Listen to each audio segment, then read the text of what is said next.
پاکي دا ده چې بعضې کسان لکه د یهودو علما خیانت یې کاوه، تورات یې اړوي، صفت رسول سلام یې اړوي، احکام یې اړول، بیا یې د تقوا دعوا کوله. نو که هر څوک له علماو ته داسې راولاړ شي په دغه امت کې په شکل د عالم، مګر دی فساد العالم وي،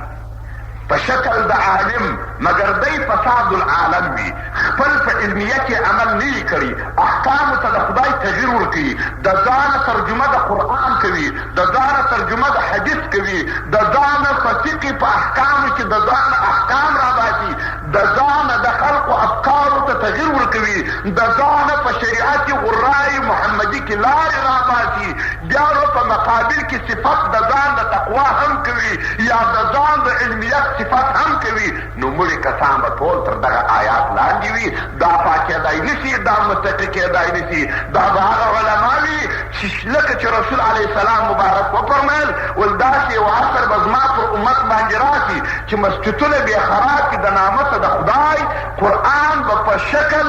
د یو ټوټکې یا په شکل د یو عادت وایي،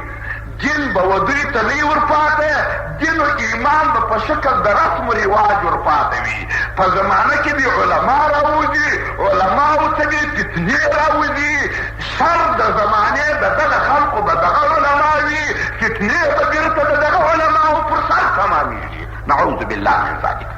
دا هغه کوم علما دي چې احکامو ته د خدای تغییر ورکوي، قرآن ته تغییر، لکه دا وهابیه علما او یا دهریه علما یا داسې نور کسان چې مخالف د اسلام او د قرآن په جامه کې د اسلام، ولې د اسلام یو دومره لوی مبارک پوش دی، د شریعت داسې پوش دی چې انګریز یې په ځان واغوندي، وایي ملا یې په کلو کلو یې په کندهار کې موږ ته لمونځ راکوي، موږ نه به پېژندی، ملا دی هغه خرواري نظر وکته بلاو. انګریز چې لاړه په ځان لنګوټه د شریعت واغوندي، چوخه په واغوندي، وروس چنګوړی خو به لا څکې د امریکا یې خو لا پرېږده، لا به په یو جامه کې راشي، موږ به خطا راشي، یا په جامه د ملنګ یا په جامه د پیر یا په جامه د علماو، موږ ته به خطا استل راکړي، د ځان اثبات و پاکي به هم کوي. په داسې حساسو